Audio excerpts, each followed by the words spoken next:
하나님의 말씀 함께 보겠습니다. 하나님의 말씀은요, 사사기 8장 4절에서 21절까지의 말씀입니다. 구약 성경 374쪽쯤에 기록되어 있습니다. 사사기 8장 4절에서 21절까지 한 절씩 교독하고 마지막 절 함께 읽겠습니다. 사사기 8장 4절입니다.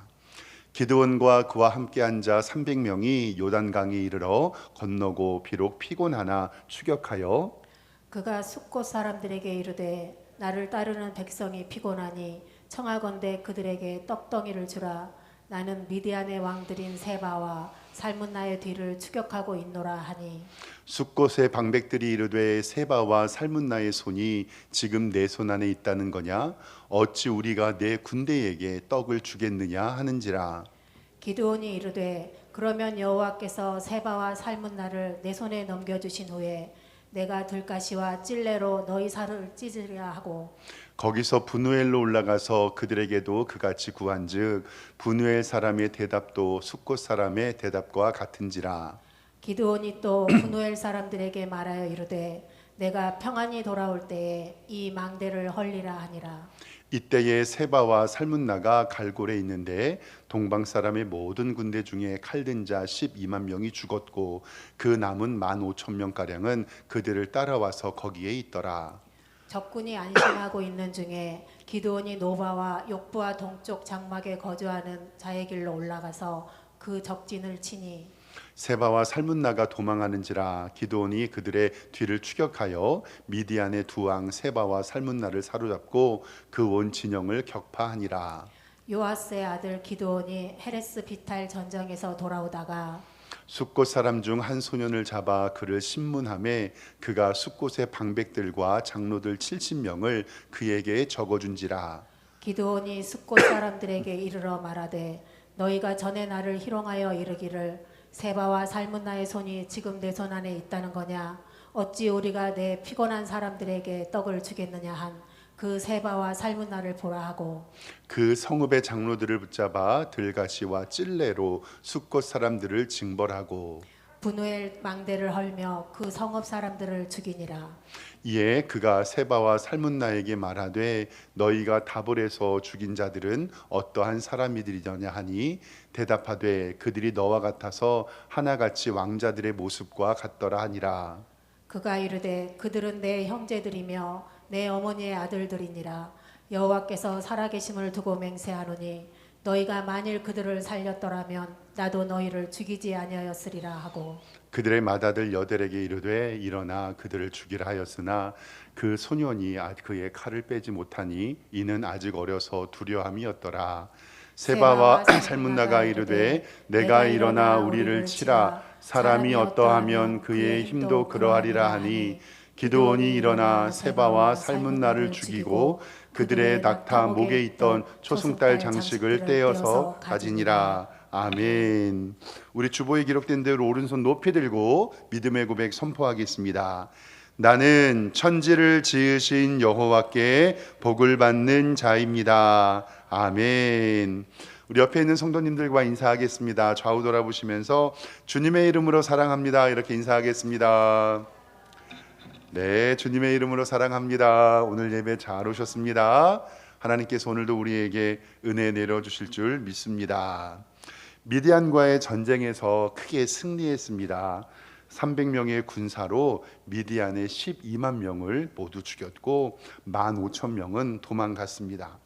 13만 5천 명의 군사를 물리쳤습니다. 하나님의 방법으로 횃불과 항아리 전법으로 승리했습니다. 그런데 전쟁이 끝난 다음에 전쟁을 마치니 자신들도 참석하게 해주지 않았다고 화를 내는 지파가 있었는데 그 지파가 에브라임 지파입니다. 우리가 전쟁을 할 때 우리도 껴주지 왜 전리품을 너희만 갖냐는 거지요. 꼭 세상에도 이런 사람들이 있습니다. 그때 기드온은 화를 내지 않고 예쁘게 말을 합니다. 에브라임의 끝물 포도가 우리의 만물 포도보다 낫다. 즉 당신들의 최하의 포도가 우리의 최고의 포도보다 낫다. 우리가 적을 물리칠 수 있었던 것은 당신들의 도움입니다 라고 얘기를 하면서 우리는 말의 능력을 배웠습니다. 말에는 능력과 힘이 있습니다. 왜냐하면 하나님께서 이 말이 우리의 귀에 들린 대로 행하겠다고 분명히 말씀하셨습니다. 그래서 우리는 사랑과 축복의 말을 해야 되고 늘 말을 예쁘게 하는, 잘 말하는 것을 연습해야 합니다. 큰 승리를 거두며 남은 왕들을 쫓다가 오늘 사건이 일어나는데 말씀을 좀 보면서 하나씩 좀 은혜 나누도록 하겠습니다. 성경에 나오는 전쟁은요, 거룩한 전쟁이에요. 이것을 성전이라고 하죠. 하나님이 인도하심이 그 가운데 있고, 이 모세의 전쟁, 여호수아의 전쟁, 사사기의 전쟁을 통해서 우리는 이 시대를 살아가는 영적 전쟁에 이것을 비유합니다. 모세, 여호수아, 가나안 정복 전쟁이 그랬고, 오늘 말씀에 이야기하는 사사의 전쟁도 마찬가지입니다. 그래서 우리는 그때의 전쟁을 통해서 이 시대를 살아가는 영적 전쟁임을 알고 기드온의 전쟁을 통해서 하나님의 말씀을 깨닫게 되는 것입니다. 근데 오늘 말씀을 바라보면 오늘 8장 4절부터 성경을 읽으면 그대로 이해가 되니까요. 성경을 좀 보겠습니다. 성경 8장 4절입니다. 기드온과 그와 함께한 300명이 요단강에 이르렀습니다. 전쟁이 끝나고 요단강에 이르렀는데 비록 피곤합니다. 추격하여 그가 숫곳 사람들에게 이릅니다. 숫곳이라는 지역에 이릅니다. 뭐라고 얘기하냐면 나를 따르는 백성이 피곤한데 청하건대 그들에게 떡덩이를 좀 줘라. 나는 미디안의 왕들인 세바와 살문나의 뒤를 추격하고 있노라 라고 얘기를 합니다. 전쟁에 이겼던 300명의 용사가 허기지고 배고픕니다. 그래서 숫곳이라는 사람들에게 우리에게 먹을 것을 달라라고 얘기를 하죠. 근데 6절 말씀에 보면 이렇게 기록되어 있어요. 숫곳 방백들이 이르되 세바와 살문나의 손이 지금 내 손 안에 있다는 거냐. 이게 무슨 말이냐면 걔네들 목이라도 가지고 왔냐. 세바와 살문나에 어찌 우리가 내 군대에게 떡을 주겠느냐 하는지라 라고 얘기하는 거. 뭐냐면 미디안의 권세가 너무 강해요. 그런데 만약에 너가 미디안의 왕들의 목을 가져와서 우리에게 먹을 것을 달라고 하면 주겠지만, 만약에 우리가 너희들에게 먹을 것을 주면 며칠 있다가 누구에게 죽음을 당할 수가 있어요? 미디안 사람들에게. 그러니까 우리 못 줘라고 얘기하는 거예요. 그러니까 이것을 바라보면서 이 기드온이 너무나도 화가 나지요. 이 말을 바라보면서 제가 기드온이 지금 굉장히 배가 고프잖아요. 말씀을 준비하면서 잠깐 화면 보여주시면 이 말이 생각났어요. 저는 진리라고 생각해요. 여유는요, 통장 잔고에서 오고 상냥함은 어디서 나온다고요? 탄수화물과 당분에서 나온다. 누가 저렇게 써가지고 도장도 딱 찍어놨어요. 지금 기드온의 입장은 탄수화물과 당분이 없어진 거예요. 그러니까 상냥해요, 안 상냥해요? 안 상냥합니다. 지금 배가 고파 죽겠는데 숫곳 사람들이 밥을 안 줘요. 기드온의 300용사는 전쟁을 하고 긴장 상태에 있고 몹시 지쳐 있습니다. 배가 고픕니다. 그런데 세상이 그를 환영해 주지 않습니다. 숫곳에서 거절당한 기드온은 분우엘이라는 지역으로 올라갑니다. 뭐냐면 오류 왕길동에서 밥 달라고 해서 앉아서 거맘까지 간 거예요. 근데 거맘에 이르렀는데 8장 8절입니다. 이것도 성경을 좀 보겠습니다. 8장 8절에 보면 거기서 분우엘로 올라가서 그들에게도 그같이 구한즉 분우엘 사람들의 대답도 숫곳 사람들의 대답과 어때요? 같은지라라고 얘기합니다. 야, 너네들이 미디안의 왕의 목을 가지고 있지 않는 이상 나는 너희들에게 밥 못 줘. 어찌 보면 힘에 휘둘리는 미디안이 이길 때는 미디안 편 들고 이스라엘이 이길 때는 이스라엘 편 들고 연약한 백성들의 모습일 수도 있습니다. 근데 지금 당과 탄수화물이 부족한 기드온은 화가 많이 났습니다. 그래서 가끔씩 저도 신학교에서 친구 목사님들이랑 얘기하고 그럴 때 제가 좀 까칠하잖아요. 그럼 친구들이 저한테 물어봐요. 배고파? 그래서 저희 아이들도 가끔씩 제가 좀 까칠하면 아빠 식사는 하셨어요? 이렇게 물어보는데 지금 기드온도 똑같은 거예요. 지치고 힘들어서 배가 고픈데 밥을 안 줘요. 그래서 어떻게 되냐면 8장 7절 말씀, 성경이 이렇게 기록됩니다. 8장 7절에요. 기드온이 이르되 그러면 여호와께서 세바와 살문나를 내 손에 넘겨 주신 후에 내가 들가시와 찔레로 너희의 살을 어떻게 해요? 찢으겠다. 밥을 안 준 이 숫곳 사람들에게 내가 미디안 왕들 죽이고 돌아오면서 너네들을 어떻게 버릴 거야? 찢어 죽여버리겠다라고 얘기해. 그리고 9절 말씀에도 똑같이 기록되어 있어요. 9절 말씀에도 보면 부두엘 사람들에게 기드온이 또 부누엘 사람에게 말하여 이르되 내가 평안히 돌아올 때에 이 망대를 헐리라 하니라. 아멘. 이때는 전쟁이라서요, 지금과 상황이 많이 다릅니다. 지금은 누가 밥 안 준다 그래도 가서 찢어 죽일 수 없잖아요. 근데 이때는요, 목숨과 목숨을 걸고 싸우는 전쟁이었기 때문에 이 사람들에 대한 충격은 너무나도 컸던 거죠. 이것은 영적 전쟁과 비교할 수 있습니다. 때로는 우리는 주의 사역을 감당하다 보면 언제나 환영받는 것은 아닙니다. 지금에야 이 세상이 예의와 배려가 많지만 조금만 한 세대 전의 목사님들만 하더라도 복음 전파를 위해 고문당하고 고통당하고 버림받았던 이야기를 우리는 많이 들었습니다. 예수님도 자기의 고향에서 배척당하시고 마가복음 6장에 선지자가 자기 고향과 자기 친척과 자기 집 외에는 환영받지 못한다라고 우리에게 말씀하셨습니다. 마태복음 11장에도 고라신과 밧세다 지역이 예수님의 권능을 보았지만 회개하지 않는 모습을 보고 예수님을 배척했습니다. 그리고 예수님을 가장 크게 배척한 것은 바로 예수님을 십자가에 못 박혀 죽인 겁니다. 이스라엘 백성들은 스스로 예수님을 왕으로 세우려고 했지만 하루아침에 예수님을 십자가에 못 박으라고 소리 질렀습니다. 때로는 우리도 가정에서, 직장에서, 학교에서 예수님을 믿는다는 이유로 환영받지 못할 때도 있습니다. 저는 술과 담배 문화에 있었던 적은 없었거든요. 왜냐하면 목사님들 모이면 술, 담배 안 하고 그런 일이 거의 없으니까.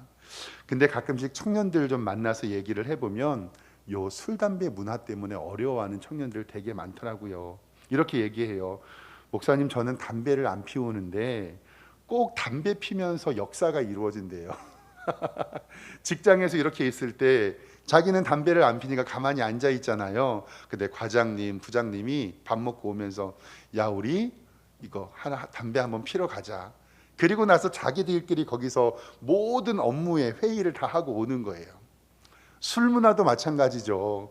오늘 뭐 마치고 술 한잔 하러 가자 그러는데 또 술 먹으러 가면 또 거기서 뭐가 다 이루어집니까? 역사가 이루어지고 어쩔 때는 승진 얘기도 한다고 하고. 그래서 가끔씩 청년들이 목사님, 술, 담배 별거 아닌 것 같은데 직장에서 참기가 너무 어렵다고. 가만히 일하면서 쉴 때는 막 뭐라 하는데 담배 피고 있을 때는 뭐라고 안 한대요. 그래서 잔소리 귀찮아서 담배 피우는 사람들도 있다는 얘기를 들으면서 참 우리 청년들이 힘들게 세상 살고 있구나라는 생각도 하게 됩니다. 사랑하는 성도 여러분, 우리가 주의 영적 전쟁을 담당하면서 때로는 우리가 세상의 환난과 핍박을 당하고 환영받지 못할 때도 있음을 꼭 기억하시길 바랍니다. 그런데 예수님의 팔복의 말씀에 의를 위하여 박해를 받는 자는 복이 있나니 천국이 그들의 것임이라라고 말씀하셨으니 우리가 비록 세상에서는 환영받지 못하도 하나님께는 환영받을 수 있음을 꼭 기억하시고 주님 바라보고 승리하시기를 주님의 이름으로 축원합니다. 이렇게 기드온이 환영받지는 못했지만 이 미디안을 다 무찌릅니다. 또 성경을 좀 볼게요. 10절부터 보면 이때에 세바와 살문나가 이 미디안의 왕이죠. 갈골에 있는데 동방 사람 모든 군대 중에 칼든 자가 12만 명이 죽었고, 그러니까 12만 명이 죽었고 그 남은 15,000가량이 그들을 따라 거기에 있었어요. 근데 11절에 적군이 안심하고 있는 중에 기드온이 노바와 욕부와 동쪽의 장막에 거주하는 자의 길로 올라가서 그의 적진을 칩니다. 그리고 13절에 12절에 세바와 살문나가 도망하였는데 기드온의 그들의 뒤를 추격하고 미디안의 두 왕 세바와 살문나를 사로잡고 그 온 진영을 격파하게 됩니다. 근데 여기서 한 가지 해프닝이 일어납니다. 13절 보더니 요아스의 아들 기드온이 헤레스의 비탈 전쟁에서 돌아오다가 14절에 숫곳 사람 중 한 소년을 잡아 그를 신문했더니 숫곳의 방백과 장로들 70명을 그에게 적어주는 거예요. 그러니까 한 아이를 만나서 그를 신문해서 야 너네들의 대장들의 이름을 불어. 그래서 70명의 장로의 명단과 그들의 방백들의 이름을 적어줍니다. 그래서 15절 말씀에 보면 기드온이 숫곳 사람들에게 이르러 말하되 너희가 전에 나를 희롱하여 이르기를 세바와 살문나의 손이 지금 내 손에 있다는 거냐, 어찌 우리가 내 피곤한 사람들에게 떡을 주겠노냐 한 그 세바와 살문나를 보라 하고 그 서급의 장로들을 붙잡아 들가시와 찔레로 숫곳 사람들을 징벌하고 부두엘의 망대를 헐며 그 성읍 사람에게 복수를 감당합니다. 조금 처참하지요. 오늘 말씀을 바라보면서 우리가 좀 세상을 향한 이야기를 좀 해보길 원해요. 오늘은 박 목사의 조금 쪼잔함을 좀 얘기하려고 하는데요. 교회에 있으면 가끔씩 교회에 손님들이 오고 교회 외부 사람들이 오거든요. 우리 1층 카페에 문을 열고 나가면 이렇게 의자가 있고 사람들 쉬게 해놨잖아요. 거기에서 이제 동네 사람들이 앉아서 쉬는 건 참 좋은데 사람들이요 거기에 앉아서 담배를 펴요. 담배 펴요. 그러면 제가 가끔씩 커피 타 먹으러 카페 나왔다가 담배 연기가 이제 교회로 들어오잖아요. 그러면 제가 아무 말 안 해요. 근데 얄미운 게 뭐냐면 그 담배를 피고 난 꽁초를요 거기 위에다가 이렇게 하고 버리고 가요. 그리고 담배곽도 버리고 가고요. 그러면 쪼잔한 박 목사가요 화가 납니다. 그래서 그때 고민을 몇 번을 해요. 가서 뭐라고 할까? 그래도 교회 문턱을 밟았는데 저분들이 나중에 우리 교회도 오실지도 모르겠다 생각을 하면서 수십 번 고민을 합니다.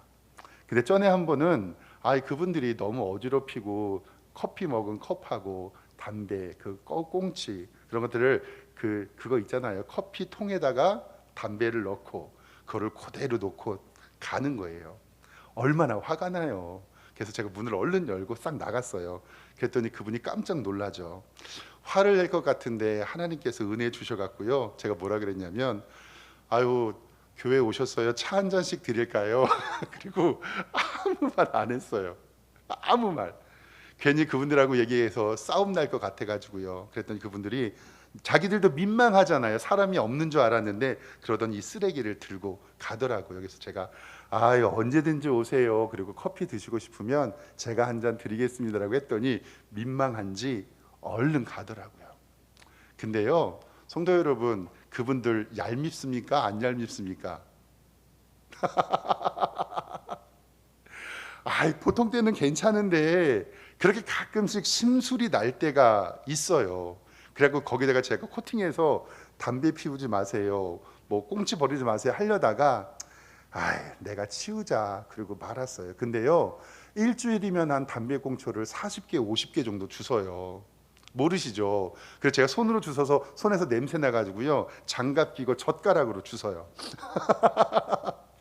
그렇게 또 심술이 날 때가 있어요. 그리고 요즘에 우리 교회 앞에 중학교 공사가 한창이잖아요. 근데 중학교 안에는 화장실이 없는 것 같아요. 예비 화장실이. 그러니까 있어도 좀 지저분하겠죠. 그래서요 7시에 그분들이 출근을 하는데 출근하기 전에 교회 앞에다 차를 세워놓고 화장실을 다녀가지고 점심시간에도 많이들 오셔서 화장실을 이용해요. 우리 교회는 어차피 열린 공간이고 저는 정말 환영하거든요. 근데 또 가끔씩 심술이 날 때가 있어요. 그분들은 공사하시는 분들이니까 신발에 흙이 묻어 있잖아요. 그리고 전에 비가 좀 가끔 올 때는요 그분들이 화장실 갔다 오면 교회에 화장실 가는 로비에 발자국이 더덕 수요일이나 금요기도 예배 드릴 때는 그게 얼마나 지저분해 보이는지 몰라요. 근데 또 그분들이 조금 거치셔서 화장지도 이렇게 풀어 해놓으시고 물도 잘 안 내려요. 그러면 마음이 편안할 때는 저분들 우리 교회 오셔서 화장실 쓰시고 교회 뜰 안을 밟았으니 얼마나 좋아 감사하다가도 솔직히 이제 도와주셔야 돼요. 저도 사람인지라 그때 얄미울까요? 안 얄미울까요? 감사합니다. 얄미운 거예요. 그리고 뭐라고 하고 싶은데 여기까지 왔는데 또 참아요. 가끔씩 교회에 있으면 좀 힘들고 어려운 분들이 목사님 휴지 한 박스만 사주세요. 치약도 좀 사주세요. 칫솔도 사주세요라고 얘기를 해요. 그래서 제가 교회 처음 왔을 때 박스 요런 휴지가 2개 이렇게 들었는데 두루마리 휴지예요. 얼마예요? 그래서 5만 원이래요. 그래서 제가 샀어요. 처음에 샀는데 이거 써놓고 교회에서 쓰면 되겠지. 근데요, 질이 너무 안 좋아서 그거를 쓸 수가 없는 거예요. 근데 다음에 또 오셨어요. 그래서 제가 사장님 이거 너무 질이 안 좋아서 못 써요. 이거 3만 원이면 제가 살게요. 그랬더니 그분이 뭐라 그러냐면 당신 목사 맞냐고 막 욕하면서 이거 하나 사주는데 생색낸다고 이딴 교회 막 속된 말로 막 어떻게 돼야 된다고 그러고 가는 거예요. 저 도와주셔야 됩니다. 저 화 날까요? 안 날까요? 납니다. 저는 목사 되면 화 안 날 줄 알았는데 얼마 전에는 칫솔 파는 분이 왔어요. 칫솔이 5개짜리 있어요. 5개가 들어있는데 10,000원이래요. 샀어요. 근데 제가 제 방에서 쓰려고 해봤더니 한 번 썼더니 칫솔이 한 100개나 빠져요. 근데 문제는 뭐냐, 한 번 사주면요 한 2달 있다가 또 와요. 그래갖고 또 왔어요. 그래서 사장님 제가 이거 써보니까 너무 후져요. 좀 좋은 걸로 이거 5개짜리니까 하나에 1,000원, 5,000원에 살게요. 또 그러니까 교회가 그러면 안 된다고 막 뭐라 그래요.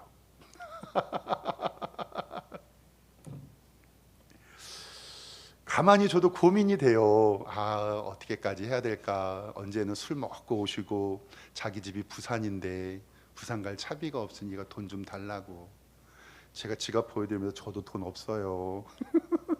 그럼 배가 고프니까 먹을 것 좀 사달래요. 근데 제 방에 항상 라면이 있거든요. 그래서 제가 저도 점심 안 먹었으니까 같이 라면 먹자고. 라면에 물을 붓다 그러면요 이 라면 필요 없고 돈 달래요.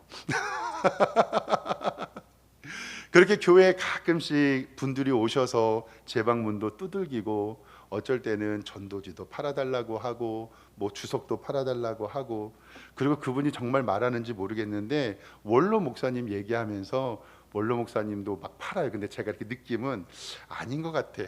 그리고 절대 원로 목사님 얘기 딴 사람한테 하지 말라고 그래요. 그러니까 100% 사기죠. 그래서 어떤 날은 그런 분 한 2분 만나잖아요. 오전 오후 시간이 금방 갑니다. 근데 제가 이런 말을 하면서 늘 고민되는 게 있어요. 말씀에 대한 고민인데 오늘 숫꽃과 이 분우엘 사람들도 그랬잖아요. 우리 잠언 3장 27절에 있는 말씀을 좀 보여주실까요? 이렇게 기록되어 있어요. 내 손이 선을 베풀 힘이 있거든 마땅히 받을 자들에게 베풀기를 아끼지 말고 지극히 작은 자 하나에게 한 것이 곧 내게 한 것이라 하시고 성도들의 쓸 것을 공급하며 손 대접하기를 힘쓰라. 그리고 갈라디아서 6장 말씀도 서로의 짐을 지라 그리하여 그리스도의 법을 성취해라. 우리가 선을 행하되 낙심하지 말지니 포기하지 아니하면 때가 이름에 거두리라. 그러므로 우리는 기회 있는 대로 모든 이에게 착한 일을 하되 더욱 믿음의 가정들에게 할지니라. 아멘. 저기 모든 이에 우리 교회에 방문하는 사람들, 화장실 지저분하게 쓰고 담배꽁초 버리고 돈 달라고 하는 분들 포함될까요? 안 될까요? 됩니다. 그래서 제가 부끄럽지만 이렇게 말씀드리는 이유는 저 지치지 않도록 기도해 주세요. 정말 지치지 않도록 기도해 주세요. 그분들에게 혹시 예수님이 계실 줄도 모르잖아요. 중세 시대에 어떤 농부가 밭에서 일을 하다가 비가 너무 많이 와가지고 집에 잠깐 왔어요. 근데 집에서 쉬는데 어떤 사람이 똑똑똑 문을 두드립니다. 그 사람을 보니까 비에 쫄딱 맞았어요. 근데 행색이 너무 초라해요. 근데 그 사람이 하는 말이 내가 너무 급해서 그러니 우산 몇 개만 빌려달라고 얘기를 합니다. 그래서 이 집 주인은 그 사람의 형색을 보니 우산을 다시 가져다 줄 것 같지도 않고 버리는 셈치고 집에 망가진 우산 있잖아요. 그거 몇 개를 빌려줬어요. 그리고 나서 잊어버리고 있었는데 며칠 후에요, 왕궁에서 왕의 신하가 말을 타고 그 사람에게 선물을 가지고 왔어요. 알고 보니 며칠 전에 비 오는 날 우산을 빌려러 온 사람이 바로 왕의 신하였던 거예요. 왕이 근처에 사냥을 나갔다가 비가 너무 많이 와가지고 우산을 빌려달라고 요청을 해서 그때 농부가 똑똑똑 두드려서 우산을 준 건데, 그때 이 농부가 땅을 치면서 후회했어요. 그때 제일 좋은 우산을 줄 걸이라고. 이 이야기를 바라보면서 정말 생각할 것이 많죠. 그리고 우리가 잘 아는 영화나 드라마 이야기 있잖아요. 어떤 청년이 오늘 계속 취업이 안 되다가 오늘 대기업의 회사 취직이 될 최종 면접을 보러 갑니다. 잘 차려입고 회사를 가는데 골목에서 어떤 할아버지가 쓰러져 있는 것을 발견한 거예요. 근데 아무도 도와주지 않고 시간을 딱 보니까 저 할아버지를 도와드리면 면접에 지각을 하죠. 119를 불러도 119가 안 오고 그 할아버지를 업고 병원으로 가서 치료했더니 이제는 면접 시간이 끝나고 슬퍼하고 있는데, 알고 보니까 그 할아버지가 누구예요? 그 회사 회장님. 그래서 우리가 아는 스토리는 결국 그렇게 해서 회장을 잘 도와줘서 취직이 되었다라 그러는데, 이런 일들 세상에 잘 일어날까요? 안 일어날까요? 안 일어나죠. 바라지도 않고요. 기드온이 전쟁을 하러 나갔다가 배가 고프잖아요. 그리고 나서 숫곳 사람들에게 먹을 것 좀 달라라고 했을 때, 과연 우리는 교회를 향하여 이웃을 사랑한다고 이야기했을 때 교회에 오는 손님들을 어떻게 대할까 정말 고민이 되죠. 돈 주는 것도 좋은 방법이기는 하지만 그러면 교회가 감당을 못하지요. 그리고 그분들과 시간 보내는 것도 귀한 일이지만 다른 일을 못할 때가 많이 있습니다. 쉽지 않지요. 그래서 하나님 앞에 기도하는 것은 하나님 지혜 주시고 그분들을 그리스도의 사랑으로 인도해 주세요라고 간구하는 방법밖에 없습니다. 결국 이스라엘을 괴롭혔던 세바와 살문나는 심은대로 거두게 되지요. 그리고 그들은 다 죽임을 당하게 됩니다. 사랑하는 성도 여러분, 제가 제 창피한 이야기 좀 하면서 교회 얘기를 했는데, 그래도 하나님의 교회에 화장실을 가든 담배꽁초를 버리던 팔라고 오던 그분들을 우리는 축복해야 할 줄 믿습니다. 하나님께서 그들에게 선함으로 대하라고 하셨고, 누가 힘들고 어려울 때 교회에 도움이 있을 때 조금은 지치고 힘들지만 우리가 감당해야 되는 것을 성경은 말합니다. 교회에 오는 손님이 누군가를 예수님이라고 생각하고 그것을 감당하는 복된 교회, 그리고 우리 교회가 세상을 향하여 그리스도를 복음을 증거하는 복된 교회가 되기를 주님의 이름으로 축원합니다. 기도하겠습니다. 하나님 아버지, 배고픈 이에게 밥을 주고 목마른 이에게 물을 주며 그들에게 하나님의 복음을 증거하는 복된 교회 되게 하여 주시옵소서.